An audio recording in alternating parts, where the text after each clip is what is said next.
Wunderbar. Ja, herzlich willkommen. Ich freue mich, dass es jetzt endlich 13:01 Uhr ist und wir endlich loslegen können. Den ganzen Tag fieber ich da irgendwie entgegen.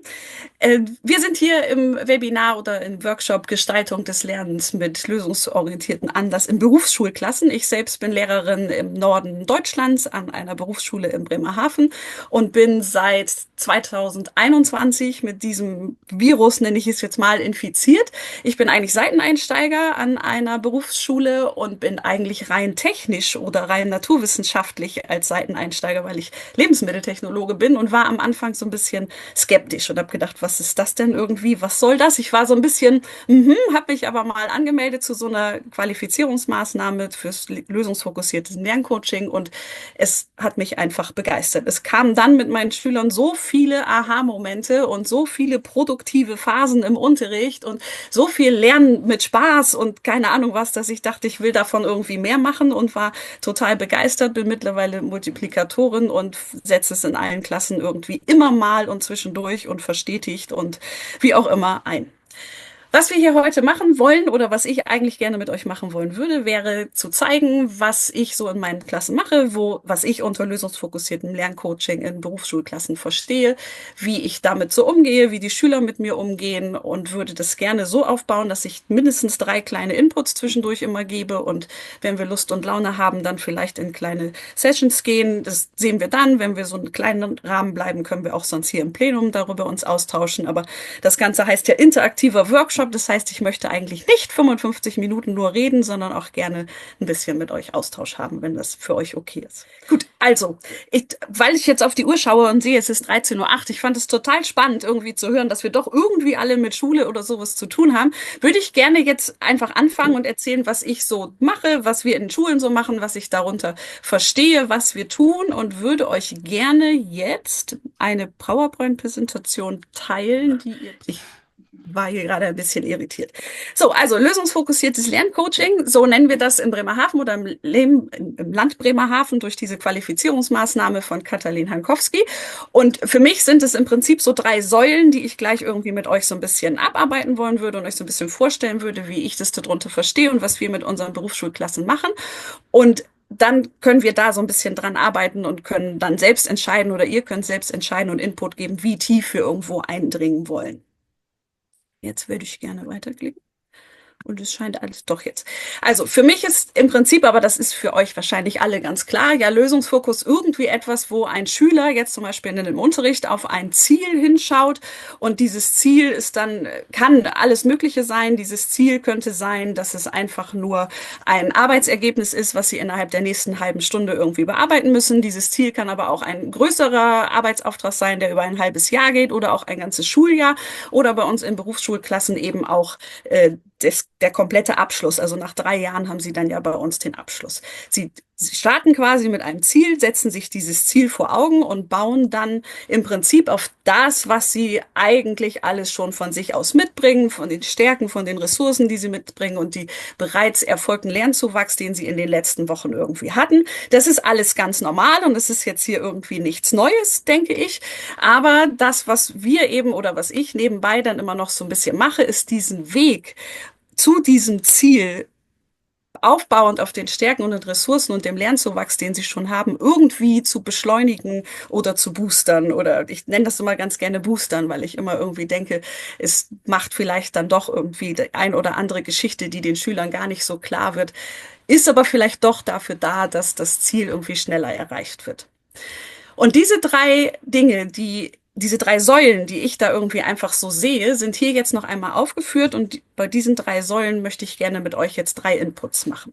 Also das eine ist zum Beispiel die Arbeitsatmosphäre schaffen, die Lernen möglich macht. Also das wäre jetzt einer von diesen Boostern, die ich finde, wo die Schüler, wenn sie wissen, auf welchen Stärken sie bauen können, irgendwie versuchen können, diesen Weg zu ihrem selbst gesteckten Ziel irgendwie schneller zu erreichen.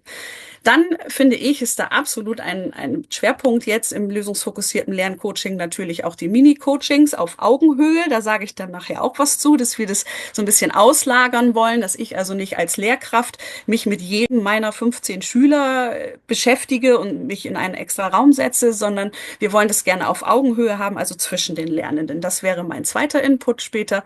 Und die dritte Säule dann für mich sind die Zielvereinbarungen oder die Kooperation oder Partizipation überhaupt allgemein im Unterricht. Wenn wir mit der ersten Säule starten, dann finde ich, kann man da im Prinzip zu sagen, dass das ganze Ding, worauf es jetzt aufbaut, das ist, dass wir Ressourcen oder Stärken identifizieren wollen. Also bei jedem Einzelnen in der Klasse komplett, dass der eine dem anderen das rückmeldet, dass der eine sich selbst nochmal seine Stärken und seiner Ressourcen irgendwie bewusst wird und dass wir mit dem arbeiten, das ist ja quasi der lösungsfokussierte Einsatz mit dem, was schon da ist und was schon gut klappt und dass wir uns nicht darauf konzentrieren, was jetzt nicht klappt, sondern versuchen mit dem, was gerade klappt, voranzukommen und irgendwie das Ziel zu erreichen. Ganz wichtig bei mir in den Berufsschulklassen ist Zuversicht geben, Zuversicht für irgendwelche Zwischenprüfungen, die laufen. Wir haben teilweise gestufte Abschlussprüfungen, das heißt, nach 1,5 Jahren haben sie schon eine Abschlussprüfung, die mit in die Abschlussprüfungsnote nachher mit eingeht und da irgendwie schon Zuversicht zu geben, dass sie sagen, okay, irgendwie kann ich das schaffen und ich habe auch bereits in diesen 1,5 Jahren schon genug gelernt. Ja, und dann natürlich skalieren, skalieren, skalieren, die Zuversicht skalieren in einem Unterricht oder überhaupt für die Abschlussprüfung, die Bereitschaft, jetzt demnächst zu arbeiten, zu skalieren, Fortschritte zu skalieren, alles Mögliche. Wir machen das auf unterschiedliche Art und Weisen. Ich habe jetzt hier einmal aufgelistet verschiedene Formate oder Methoden oder wie soll ich das nennen? Jetzt gerade mal, ich muss irgendwie die Bildchen mal beiseite machen. Ähm, die ich im Unterricht so einsetze. Und zwar ist es unterschiedlich formatiert. Die so fett gedruckt sind, das wären so kleine Formate oder Methoden, die man im Unterricht einsetzen kann, ohne dass man großartig was vorbereiten muss oder so, sondern man kann einfach mal eben schnell ein Plauderstündchen einführen, was eben darum geht, dass sie sich gegenseitig irgendwie bestärken und über das reden, was gerade schon passiert ist. Einfach skalieren in allen Variationen an einer Wand oder an einer ausgedachten Skala oder einfach eine Dankesbotschaft am Ende einer Lerneinheit zu machen oder mal schnell ein Stärken-Post-it irgendjemanden auf den Tisch zu kleben. Das sind Dinge, die man schnell mal eben im Unterricht einsetzen kann, ohne dass man jetzt sich vorher einen Tag vorher irgendwelche Dinge organisieren muss, kaufen muss, vorher basteln muss oder sowas. Die anderen finde ich auch total schön. Könnte sie auch jetzt gleich eben einmal vorstellen. Es sind aber alles Dinge, die irgendwie vorher vorbereitet werden müssen. Das heißt, das ist nicht so, dass man die mal eben so ein Hosentaschenformat hat, wo man sagt, ach, das können wir jetzt mal eben machen, sondern man müsste da schon ein bisschen in den Unterricht ein bisschen was mit reinbringen. Ich habe mir jetzt gedacht, weil ich das nicht wirklich clustern wollte oder nicht wirklich sagen wollte, ich möchte alles davon machen, wäre meine Idee jetzt, dass der ein oder andere vielleicht sagt, oh, da möchte ich mehr drüber erfahren. Und dann ist es für mich quasi so, dass ich jedes davon einfach schnell eben mit einem Foto aus meinem Unterricht, natürlich sieht man keine Schüler, belegen kann und dann so ein bisschen erklären kann, was ich mir darunter vorstelle. Der erste von Stärkenkette bis Rubbelbotschaften, das ist so Stärken zurückmelden, Stärken identifizieren. Dann Einstimmung, Schokolade bis Reflexionskartenspiel ist so ein bisschen an der Arbeitsatmosphäre arbeiten. Und Peer-Feedback bis Skalieren ist, ja, auch sagt das Wort ja im Prinzip schon Feedback geben. Welches von diesen möchtet ihr vielleicht hören? Weil das ist auch ein Teil von dem, was ich im Berufsschulunterricht ständig mache, dass ich nicht vorgebe, was gelernt werden soll, sondern ich darauf baue, dass die Schülerinnen und Schüler mir signalisieren, das interessiert mich jetzt gerade am meisten, das interessiert mich vielleicht gerade nicht so, ist vielleicht ein Übel, was ich machen muss, aber dass sie selbst ihre Linie, so wo sie jetzt gleich am nächsten dran arbeiten wollen, selbst mitbestimmen würden. Deswegen würde ich mich freuen, wenn einfach irgendjemand mal eben sagt, ich hätte gerne keine Ahnung was von denen und dann klicke ich da drauf und dann können wir uns das anschauen. Was interessiert euch? Ich hätte gerne Peer-Feedback. Das Peer-Feedback. Also Peer-Feedback habe ich irgendwann mal eingeführt, weil es mir wichtig war, dass die Schüler für irgendwelche Arbeitsergebnisse, die sie gemacht haben. In diesem Fall, das Foto jetzt hier ist von einem kleinen Video, was sie gemacht haben zur Stärkegewinnung mittels eines Drei-Phasen-Zentrifuge. Da haben sie Videos gedreht zu dieser Apparatur, zu dieser Drei-Phasen-Zentrifuge Und wenn Sie diese Videos vorgestellt haben, bekommen Sie natürlich von mir als Lehrkraft eine Note, aber ich hätte dann auch gerne, dass Sie sich gegenseitig ein Feedback geben. Das ist jetzt hier beispielsweise ein Bogen, wo Sie etwas Nettes zum Einstieg sagen, wo Sie eben nicht einfach nur drauf losreden, dann so ein bisschen positive Rückmeldung geben und jeder Schüler, der dann dieses Video eingereicht hat, hat nachher je nach Klassengröße 5 oder 6 oder 10 oder 12, je nachdem wie groß die Klasse ist, verschiedene Bögen und kann sich im Prinzip darüber freuen. Da sagen meine Schüler dann immer, aber das ist ja jetzt nur Gutes, was da im Prinzip draufsteht, weil ich das ja so vorgegeben habe, weil da jetzt nicht draufsteht, was fehlt da denn in diesem Video oder so. Aber genau darum geht es ja. Und wenn die Schüler das zu mir sagen, dann sage ich immer, aber genau darum soll es da ja auch so drauf sein, weil ich möchte, dass die Arbeitsatmosphäre gut ist und wir den anderen nicht irgendwie seine Fehler aufdecken, sondern ihm zusprechen, was alles schon gewesen ist. Hier ist dann also, sind die Inhalte thematisch korrekt und treffend umgesetzt oder das hat uns besonders beeindruckt an eurer Arbeit und da hat hier eine Schülerin geschrieben, dass ihr selbst gesprochen habt zum Beispiel oder sowas. Also man kann das auch von einer KI einsprechen lassen, aber die haben dann das selbst gesprochen. Das wäre im Prinzip das Peer-Feedback. Das ist einfach, finde ich, schön. Das tun Sie in Ihre Mappe und dann haben Sie das abgeheftet und sehen dann auch nochmal Dinge, Rückmeldungen zu Ihren Arbeitsergebnissen, die Sie gemacht haben, die nicht nur von mir als Lehrkraft kommen, sondern untereinander. Was noch?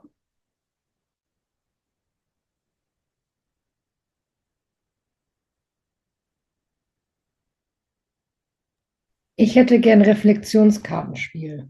Ja, das setze ich ein am Ende meines Unterrichtes. Und zwar habe ich da mal so Karten geschrieben mit so Satzanfängen. Großartig war heute oder mein eigener Beitrag zum Gelingen war oder, jetzt muss ich selbst mal spoilern, ich nehme von dem heutigen Tag mit oder Danke sagen möchte ich oder was auch immer. Da kann man ja dann Karten beschreiben oder malen oder gestalten, wie man möchte.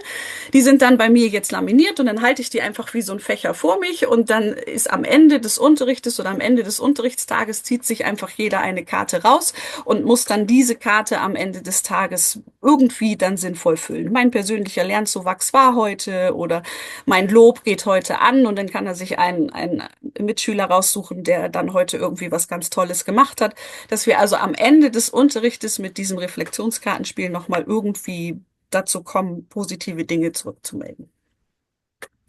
Genau. Kann man auch gestalten, wie man im Prinzip ja möchte. Gibt es noch eins, was interessiert?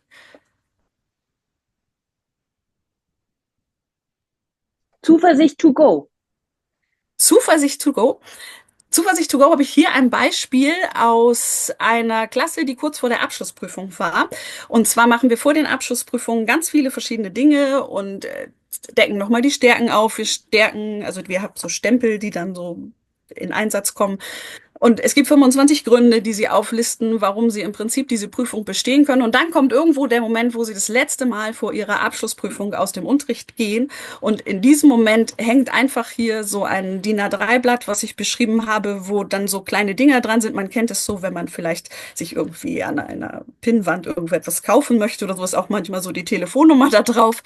Und hier können Sie sich einfach das nehmen, was Sie jetzt noch brauchen und was Sie vielleicht einfach starke Nerven brauchen oder eine Portion Daumen drücken oder ein Glaub an dich oder sowas, was auch immer.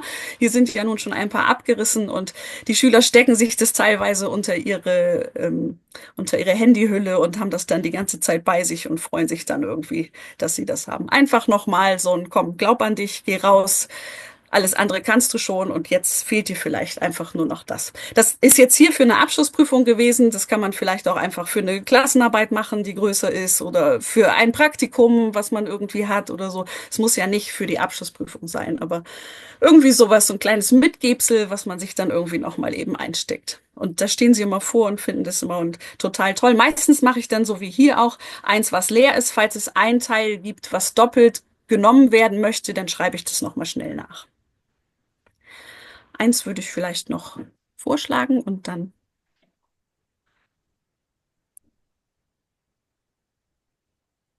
gibt es noch eins, was interessiert. Rubbelbotschaft als warme Dusche.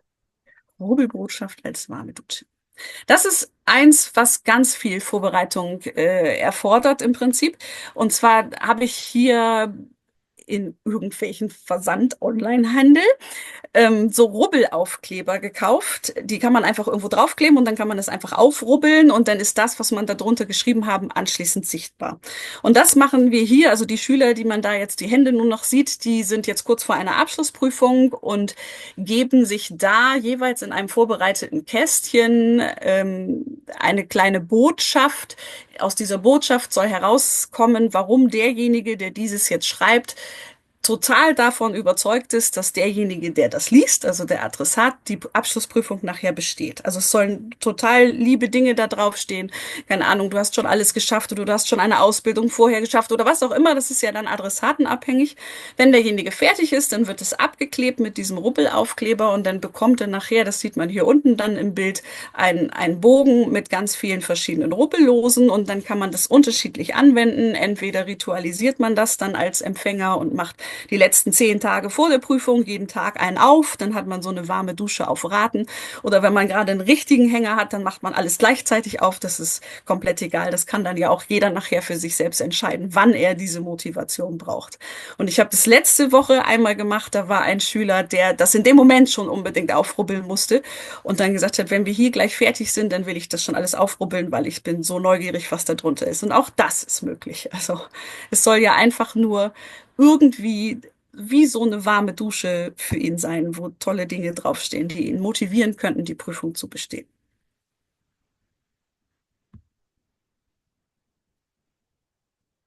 Gut. Also es gibt noch ganz, ganz, ganz viel mehr, aber so viel Zeit haben wir im Prinzip gar nicht, würde ich sagen. Und jetzt wären es zwei verschiedene Möglichkeiten, die ich bieten könnte. Entweder mache ich mit der zweiten Säule weiter aufgrund der Zeit, weil es schon 23 Minuten nach ist und wir würden danach einmal in einen Austausch gehen. Oder wir kommen jetzt in einen kurzen Austausch. Aber vielleicht würde es sich auch anbieten, jetzt erst die zweite Säule zu machen und dann einen kurzen Austausch, wenn ihr mögt, in Breakout-Sessions nach der nächsten Säule zu machen. Wäre das für euch okay, weil es einfach schon 23 Minuten nach ist? Okay?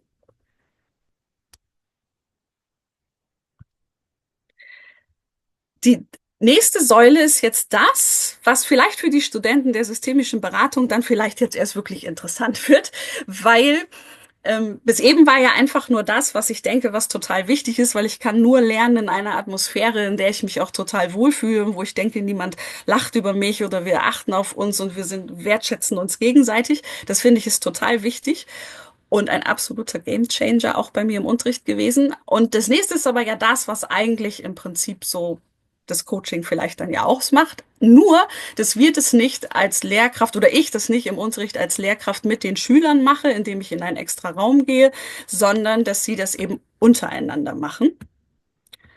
Jetzt ist es hier wieder so. Also sie sollen untereinander an ihrem Platz, im Gehen, wie auch immer, sich Fragen stellen, die absolut losgelöst sind von der Bewertungsatmosphäre. Das heißt, ich als Lehrkraft höre überhaupt gar nicht zu, was sie da eigentlich gerade sagen, weil im Prinzip ist es mir ja auch, könnte es mir ja auch eigentlich egal sein, was sie antworten, sondern sie sollen ja selbst sich durch das Antworten überlegen, was will ich eigentlich? Was habe ich eigentlich schon? Was ist eigentlich mein nächster Schritt? Und das finde ich zum einen ganz schön, dass ich nicht zuhöre. Ich kann natürlich trotzdem mit so einem Ohr irgendwo im Klassenraum sein und hören, reden sie jetzt wirklich über diese Themen, die jetzt hier gerade vorgeschlagen werden oder machen sie gerade ihre Einkaufsliste oder sowas, aber dass ich nicht speziell zuhöre. Und ich habe die Erfahrung gemacht, weil ein Schüler mir das mal zurückgemeldet hat, dass er das schöner findet, mit einer Mitschülerin das zu besprechen, weil er dann viel offener reden kann, als wenn er das mit mir machen würde. Wichtig ist natürlich, dass wir die Fragen da irgendwie vorgeben, und zwar die Fragen so vorgeben, dass die Lernfähigkeit irgendwie verbessert werden kann durch diese Fragen, weil die Schüler sind ja logischerweise nicht selbst in der Lage, solche Fragen sich irgendwie aus der Hüfte zu schneiden.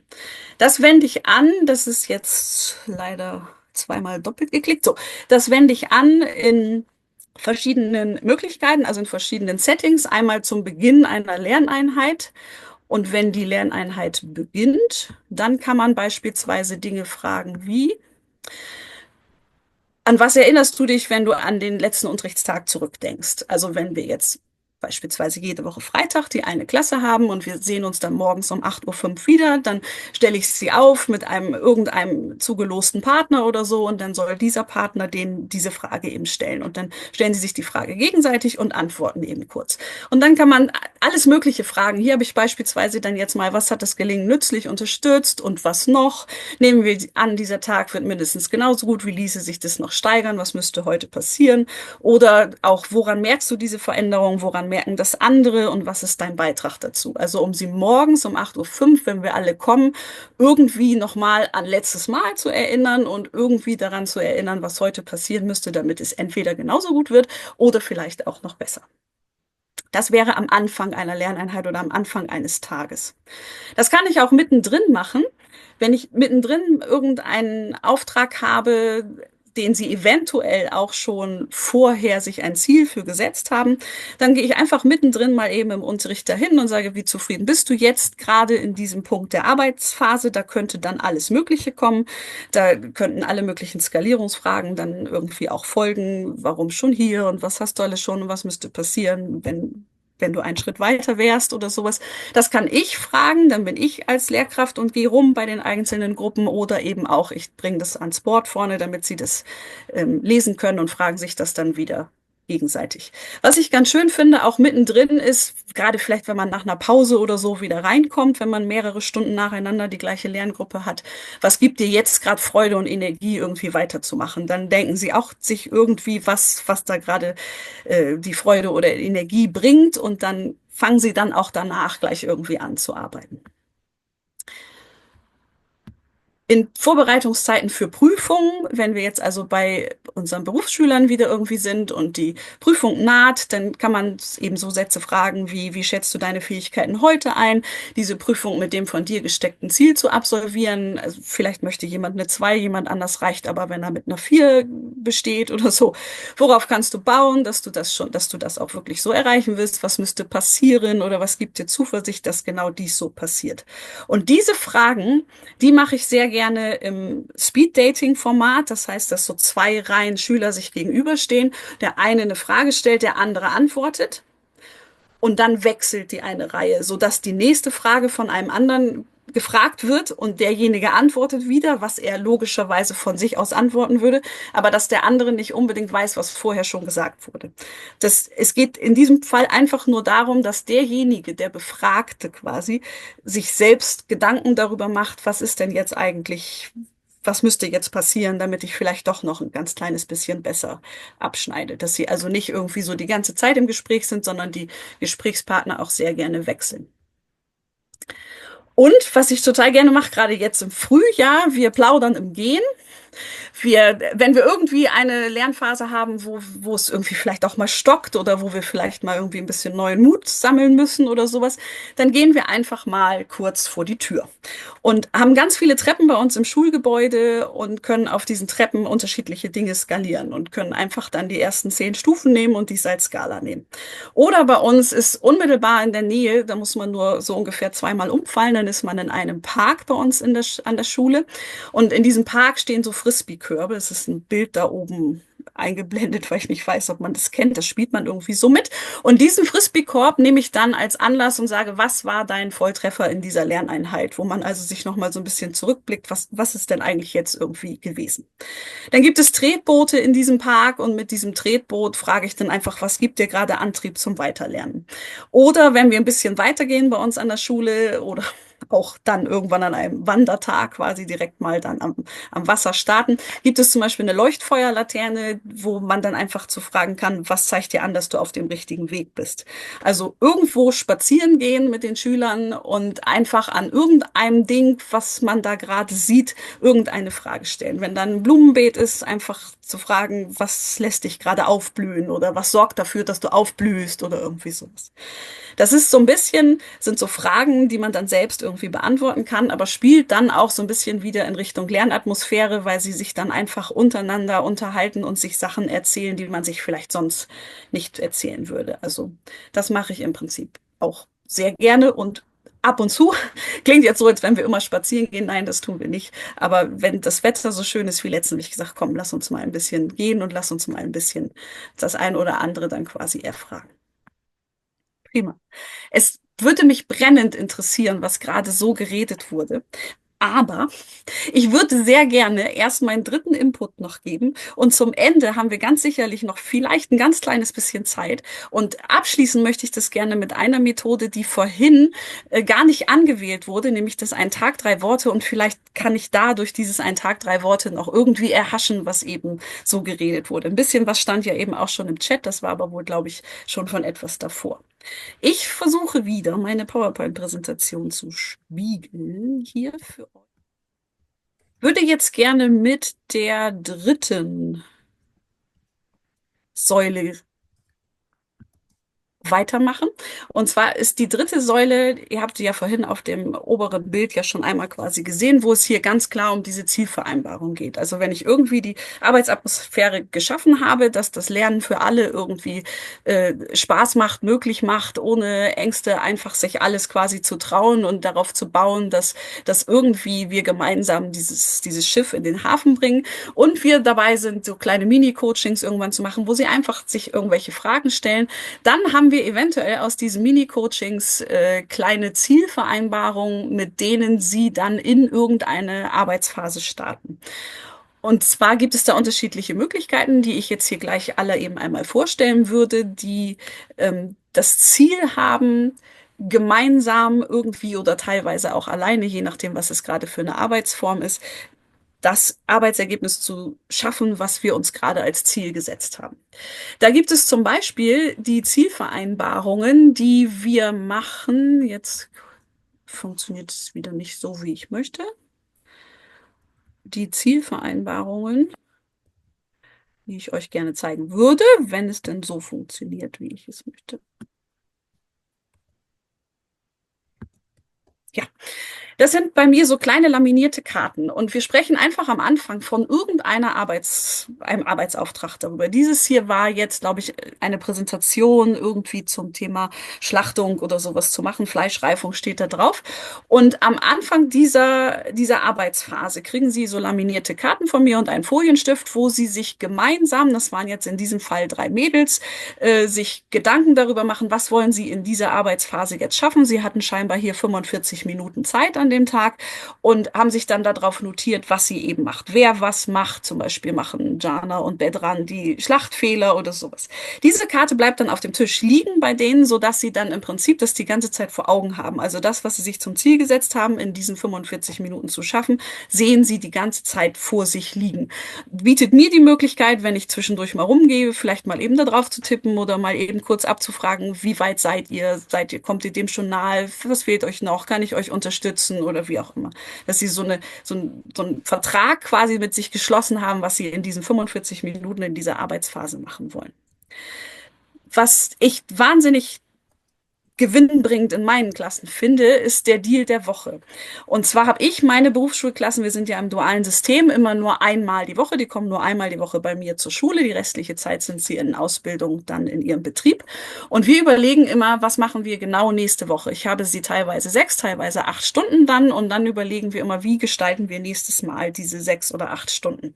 Und das ist jetzt beispielsweise von Juni 2023. Das war kurz vor der Abschlussprüfung. Und da haben wir sogar 3 Tage geplant und haben dann gemeinsam gesagt, was machen wir wann und in welcher Intensität. Hier steht einmal 45 Minuten, wollen wir irgendeine Recherche machen oder sowas. Das mache ich aber auch, wenn es nicht so wie jetzt hier kurz vor der Abschlussprüfung um 3 Tage geht, sondern immer um den nächsten Berufsschultag oder vielleicht auch, wenn wir nur eine Stunde haben, um die nächste Stunde nächste Woche. Was machen wir da? Wie lange? Mit welchen Methoden? Wollen wir da einen Leistungsnachweis drüber machen oder sowas? Das gelingt bei uns immer ganz gut, weil wir Lernfelder haben, die relativ offen sind. Wir haben beispielsweise das Lernfeld eiweißreiche Lebensmittel herstellen und da können Sie selbst sich überlegen, Frau Ratjen, wir wollen nächste Woche Eiweiß am Milchbeispiel machen oder am Fisch oder sowas. Das heißt, wir haben nicht so ein Kerncurriculum, was uns vorgegeben ist, wir müssen so und so viele Wochen das machen und so und so viele Wochen das machen. Ich habe die Erfahrung gemacht, wenn Sie selbst mit mir zusammen diesen Deal der Woche machen und selbst sagen, nächste Woche brauchen wir 45 Minuten für dieses Thema und danach machen wir was anderes, dann beschäftigen wir uns mit dem anderen Thema, dass Sie teilweise sich vorbereiten, weil sie sagen, in 45 Minuten schaffe ich das nicht und deswegen muss ich schon mal etwas vorbereiten. Also es ist faszinierend. Lernpfade definieren mache ich gerne am Anfang des Schuljahres, wenn ich sage, das ist ungefähr das, was wir in diesem Lernfeld machen müssen. Und da ist zum Beispiel jetzt drin das Thema Eiweiß und das Thema Kohlenhydrate, so wie es jetzt hier aufgelistet ist. Und dann kriegen Sie ein Buch an die Hand oder irgendwelche andere Literaturvorschläge. Und dann sollen Sie einfach nur mal gucken, was davon ist eigentlich wichtig, was müssen wir dafür wissen und es dann auch in die richtige Reihenfolge bringen. Das heißt, mir ist das im Prinzip total egal, ob Sie mit Kohlenhydraten anfangen oder mit Eiweißen. Wenn ich meine, es ist fachdidaktisch total unlogisch, das in der Reihenfolge zu machen und es wäre besser, jetzt etwas anderes vorher zu machen, kann ich natürlich noch eingreifen. Aber ansonsten definiert sich die Klasse am Anfang des Schuljahres, in welcher Reihenfolge sie was machen wollen und sagen dann hier unten beispielsweise auch, ob das relativ schnell abzuarbeiten ist oder ob das länger braucht. Wenn Sie jetzt irgendwie meinen, ach, das Thema Kohlenhydrate hatten wir bei dem Kollegen schon, das geht vielleicht ein bisschen schneller, dann können wir da eventuell auch die Zeiten irgendwie kürzen. Was wahnsinnig viel Spaß macht, finde ich, ist auch, dass Sie, wenn Sie also wenn wir in diesem Deal der Woche sagen, wir haben als nächstes, ich kann es jetzt gerade nicht mehr sehen, weil es da wieder drüber liegt, was genau das jetzt hier war. Wir haben zum Beispiel als nächstes, ich glaube, das ist ein Pecha-Kucha-Vortrag hier gewesen zu einem Thema über Fette und Öle. Und dann haben sie gesagt, sie wollen diesen Vortrag darüber halten. Und dann besprechen wir gemeinsam, woran könnten wir dann erkennen, dass dieser Vortrag so ist, wie wir den im Prinzip haben wollen. Also woran erkennen wir das? Dass die Inhalte klar strukturiert sind oder dass eben die ausführliche Darstellung des Fettes da kommt oder sowas. Wir machen dann also gemeinsam mit den Schülern einen Bewertungsbogen, was dann zur Folge hat, dass sie genau wissen, worauf muss ich eigentlich hinarbeiten, wenn ich ja selbst quasi mit Frau Rathjen zusammen diesen Bewertungsbogen quasi aufgestellt habe.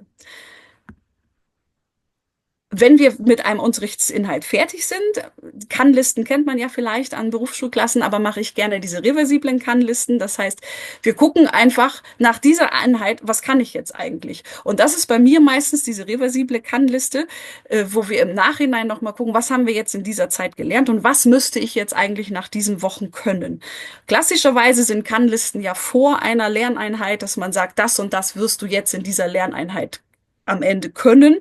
Das geht aber bei uns ja manchmal nicht, wenn wir selbst den Weg dealen und selbst im Prinzip sagen, oh, ich stelle gerade fest, ich kann das Thema zwischenmolekulare Kräfte nicht, also müssen wir das nächste Woche nochmal einschreiben, Frau Rathjen, damit ich das nochmal verstehe oder so. Also wir weichen ja manchmal von unserem Kurs auch ab bei dem Deal der Woche und dann kann es sein, dass also in dieser Kannlistensammlung dann irgendwie noch etwas anderes steht. Das heißt, am Ende einer Einheit gucken wir nochmal wieder zurück und sagen, was kann ich eigentlich schon? Und das sind alles so Dinge aus der dritten Säule, die eben nicht jetzt zur Zielvereinbarung gehören, aber zu diesem kooperativen und partizipativen, also dass sie irgendwie zusammen das überlegen oder zusammen den Weg meißeln quasi für die nächste Prüfung oder eine Klassenarbeit oder was da sein könnte.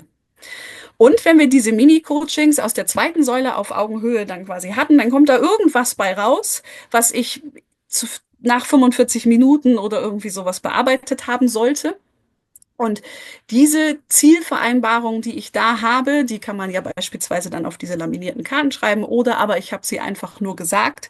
Und durch dieses einfach nur gesagte Ziel, was ich ausgesprochen habe, meinem Banknachbar oder sowas, bin ich dann ja auch schon wieder etwas mehr fokussiert auf das, was eigentlich am Ende dabei rauskommen soll.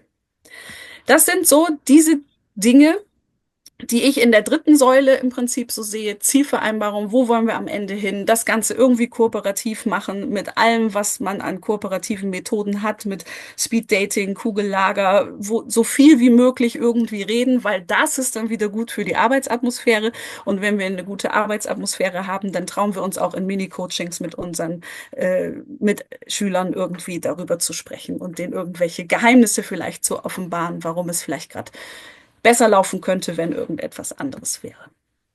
Das sind im Prinzip die drei Säulen, die ich gerne vorstellen wollte, weil auf diesen drei Säulen basiert quasi mein Unterricht. Jetzt muss ich mal eben hier stoppen, damit ich sehe, es ist 13:51 Uhr. Und eine Methode habe ich gerade eben ja noch gespoilert. Die würde ich ganz gerne mit euch machen. Das ist bei mir total ritualisiert. Am Ende so eines 8-Stunden-Tages kommt bei mir immer ein Tag, 3 Worte. Und das wissen die Schüler schon und es geht auf unterschiedliche Art und Weisen. Das sind mal digitale Abfragen, mal ist es aber auch einfach nur 3 Schritte noch bis zur Tür oder so. Und zwar würde ich da immer gerne von den Schülern hören, denk jetzt mal bitte diese 8 Stunden, die jetzt gerade waren. Meistens ist es ja, das kennt man von sich selbst auch, kurz vor 15 Uhr, da hat man so ein Leistungstief und dann ist man irgendwie so ein bisschen genervt und der ganze Schultag war doof, sagt man dann, so kurz vor 3. Aber wenn man dann irgendwann nochmal darauf schauen soll, was war eigentlich heute, und das möchte Frau Rath hier mit dem einen Tag 3 Worte, dann möchte ich, dass die Schüler noch einmal den Tag reflektieren und 3 Dinge nennen. Es müssen nicht unbedingt zwangsläufig 3 Worte sein, es können auch halbe Sätze sein oder so, aber was gut funktioniert hat. Und davon möchte ich einfach, dass die rausgehen aus meinem Unterricht, die Treppe runtergehen und nicht denken, alles doof, ich konnte das nicht, sondern, ach ja, heute Morgen im ersten Block war ja irgendwie das und das doch ganz gut oder so. Also nochmal beim Rausgehen den Fokus darauf setzen, dass es doch irgendwas gab, und zwar 3 Dinge, die mir jetzt einfallen, die heute gut geklappt haben. Und das würde ich mir wünschen, wenn vielleicht hier jetzt im großen Plenum vielleicht 2 oder 3 Leute von euch einfach mal mündlich einen Tag 3 Worte machen, also ein Webinar, 3 Worte dazu, wo sie sagen, das war jetzt für mich heute in diesen 55 Minuten das Highlight oder was auch immer. Das wäre für mich jetzt so der Abschluss und eine Methode, die ihr dann jetzt quasi noch einmal so live miterlebt. Das kann man, wie gesagt, sammeln, theoretisch in einer Abfrage oder einer Kartenabfrage, aber wir machen es jetzt hier einfach mal mündlich. Ich würde mich freuen. Vielleicht höre ich dann ja auch was aus den Breakout-Sessions eben. Also was ich auf jeden Fall mitnehme, ist Deal der Woche Mhm, und Plaudern im Gehen. mhm, Und generell auch die anderen Methoden. Ich arbeite jetzt an der Grundschule, aber vieles kann ich trotzdem auch da anwenden. mhm. Und das habe ich mir so notiert und werde das auf jeden Fall in meiner Praxis anwenden. Sehr Vielen schön. Dank. Wir hatten tatsächlich einen Breakout-Room mit Studenten der sozialen Arbeit und der systemischen Beratung. Und Thorsten war auch in unserer Gruppe und wir haben darüber gesprochen direkt, dass man gewisse Methoden auch mit seinen Klienten in der 1:1 Beratung auch anwenden kann. Mhm. Und aus dieser Perspektive haben wir das sozusagen betrachtet und deswegen fanden wir ganz interessant, was vorgestellt wurde und dass es so verschiedene Methoden auf jeden Fall gibt und wir Ideen sammeln konnten. Mhm. Mhm. Vielen Dank dafür. Ich finde die Rubbelbotschaften super. Mhm. Tolle Idee, damit werde ich arbeiten. Ja, genau. Es ist auch wirklich immer total spannend für die. Und letzte Woche hatten wir eine Klasse, da hat einer gesagt, können wir da nicht noch ein Gewinnspiel draus machen? Und da musste einfach jeder Schüler eine 1 oder eine 0 noch machen. Und dann hat er einfach gesagt, wenn ich dann 3 Einsen in einer Reihe habe, dann habe ich irgendwie gewonnen oder so. Also die spielen da dann auch irgendwie mit. Aber Rubbelbotschaften kommen immer gut an. Ja.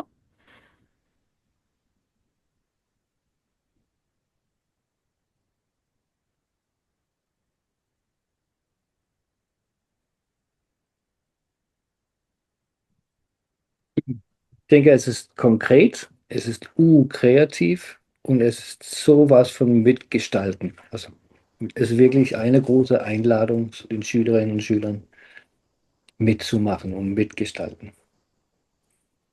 Genau. Das ist es wirklich. Und ich habe die Erfahrung gemacht, dass sie dann auch das, was sie ja mitgestalten, auch wirklich mittragen, weil das ist ja dann nicht, oh, Frau Rathjen wollte das jetzt so, sondern das haben wir ja so besprochen, dass wir das machen und die wachsen über sich hinaus. Ich hatte jetzt eine Klasse, die Anfang des Schuljahres ganz schlecht mit mir zusammenarbeiten konnte und jetzt haben wir nur noch 3 Tage zusammen und wir gehen jedes Mal fast mit einem Tränen in den Augen raus, weil wir einfach, ja, toll zusammengewachsen sind.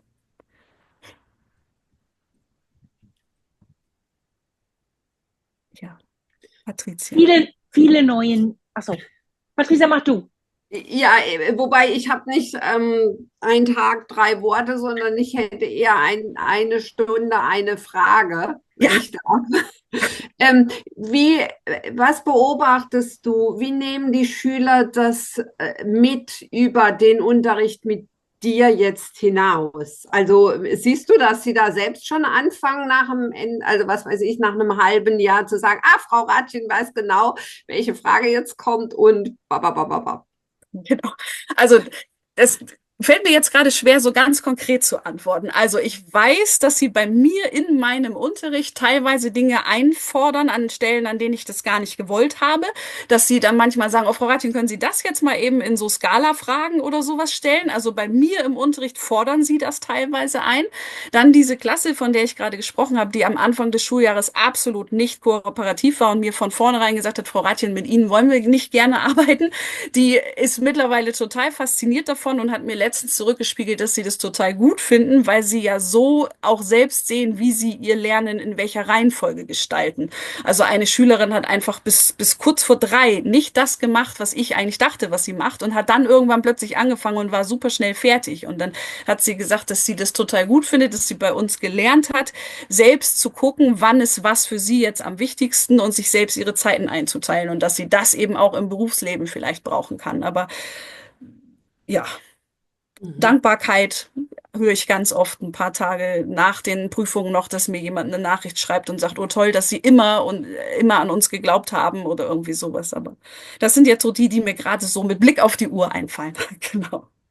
Danke. So, Ulrike, ein Abschlusswort und dann ist, glaube ich, zu Ende. Tolle neue Methoden.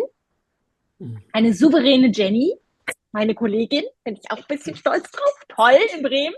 Und einen neuen E-Mail-Kontakt mit Patricia, weil die Zeit in der Breakout-Session war und meine Frage noch nicht geklärt war. Und da werde ich mit Patricia jetzt einfach nochmal Kontakt aufnehmen. Vielen Dank dafür.